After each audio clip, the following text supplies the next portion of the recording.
भारत देश की राजधानी दिल्ली से बीके हिंदुस्तानी यूट्यूबर, नेशनल मीडिया फाउंडेशन नई दिल्ली, समूह पत्रकारिता परिषद नई दिल्ली, भारतीय पत्रकार संघ नई दिल्ली, श्रमजीवी पत्रकार संघ भोपाल, मालवा श्रमजीवी पत्रकार संघ इंदौर एवं बीके हिंदुस्तानी टीम आज मध्य प्रदेश की राजधानी भोपाल होते हुए नर्मदापुरम जिले की सिवनीमाला तहसील ग्राम पंचायत बाबरी पहुंची, जहां पर अवैध रेत का जो उत्खनन हो रहा है उसके ऊपर में विशेष जानकारी देने का प्रयास कर रही है। ये वो कौन लोग हैं जो ये अवैध रेत का उत्खनन कर रहे हैं? सरकार इनको कोई भी रोकना क्यों नहीं चाहती है? क्या कारण है इसका? इस अवैध में क्या विधायक शामिल है? क्या सांसद शामिल है? क्या देश के माइनिंग इंस्पेक्टर शामिल है?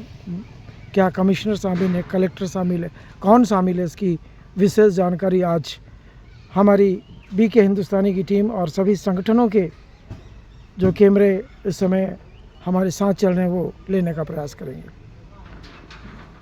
कल घनघोर बारिश हुई, आम जनता के बीच में खुशियां जाहिर हुई कि अब मानसून की पहली बौछार गर्जनों के साथ में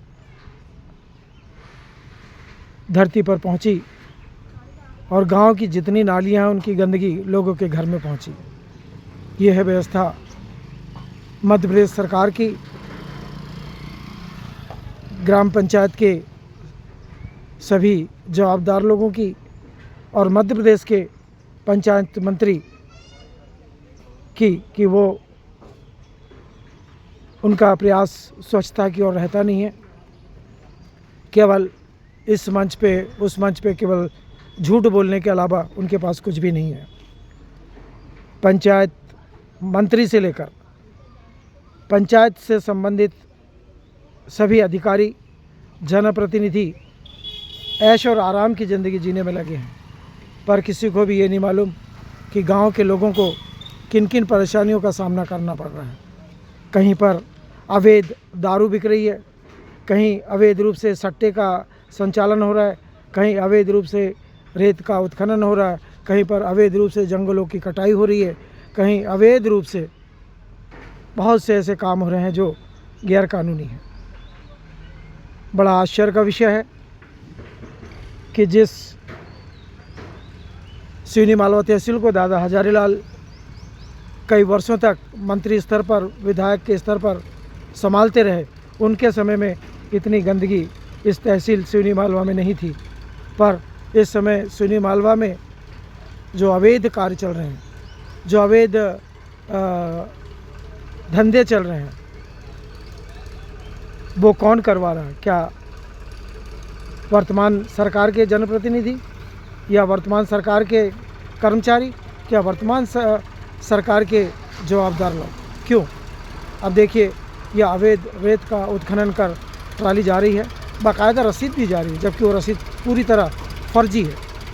यदि उस रसीद को गूगल पे यदि सर्च करें तो वो रसीद फर्जी पाई जा रही है, फिर भी चल रही है। क्यों चल रही है?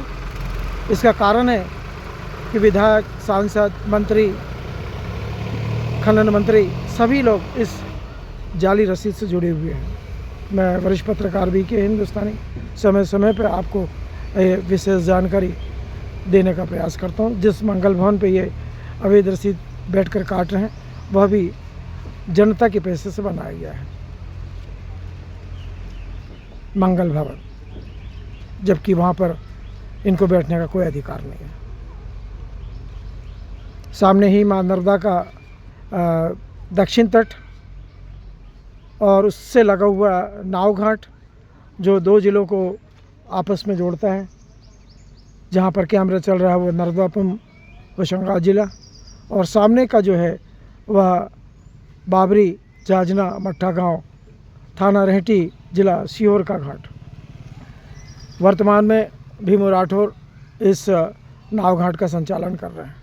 सामने जो आपको माँ नर्मदा का जल दिख रहा है वह गऊ घाट है, और गऊ घाट से ही लगा हुआ माँ नर्मदा का शांति धाम है, जहाँ पर आसपास के 126 गांव के लोग अपने परिवार के लोगों को दाह संस्कार के लिए लाते हैं।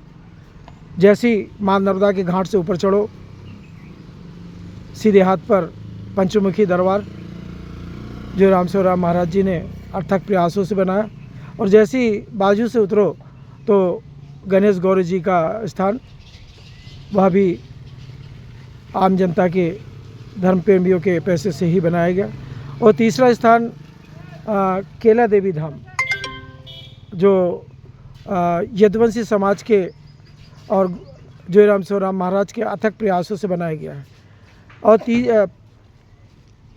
चौथा भवन जो है वो मंगल भवन, कमल किशोर जी की कथा के समय जो पैसा बच गया था 90,000 रुपये, उस पैसे को कुछ और दानदाताओं के पैसों को मिलाकर समिति द्वारा मंगल भवन का निर्माण किया गया, जहां पर अभी तक ऐसा बताते हैं कि 2000 से 2500 लोगों ने अपने पारिवारिक कार्यक्रम संपन्न कराए, राजनीतिक कार्यक्रम भी वहां पर संपन्न हुए।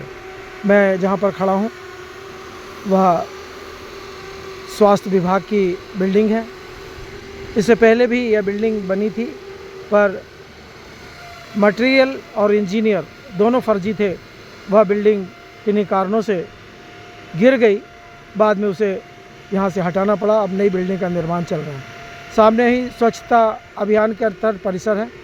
आने वाले धर्म प्रेमी समय समय पर इस स्वच्छता परिसर का उपयोग अपने उपयोग में लेते हैं। अब हम आपको स्वास्थ्य विभाग की वह बिल्डिंग जो अभी नए ढंग से तैयार की जा रही है, अब इसमें सीमेंट की ईंटों का ही उपयोग किया जा रहा है।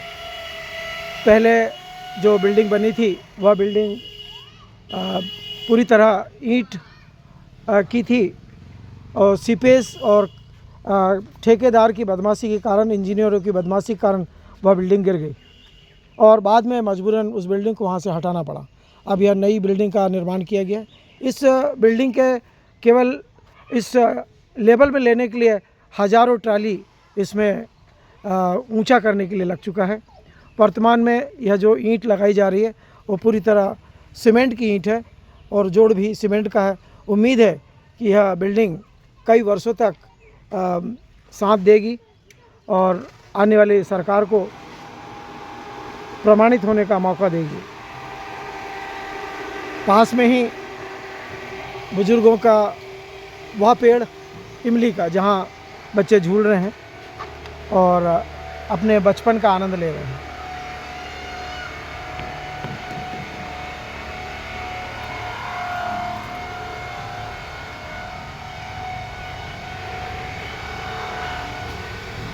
वर्तमान में इस बिल्डिंग का काम चल रहा है। फाउंडेशन का काम हो चुका है। अब धीरे धीरे वेंटिलेशन लगाई जा रही है, और वेंटिलेशन भी इतनी प्यारी लगाई जा रही है जिसमें मोटे लोहे का और मोटे सरिये का उपयोग किया जा रहा है। मिस्त्री ये प्रयास कर रहे हैं कि इसको इतना मजबूत किया जाए कि किसी कारण धरती में किसी प्रकार का यदि उलटफेर हुआ तो भी इस बिल्डिंग के ऊपर में कोई असर ना पड़े। सामने आप देख रहे हैं कि जो कॉलम उठाया गया है, 2, 2, 4, 2, 6, 2, 8 सरियों का यह कॉलम है। आने वाले समय में इसको 4 मंजिल उठाया जा सकता है। इस उम्मीद से इन कॉलमों को तैयार किया गया।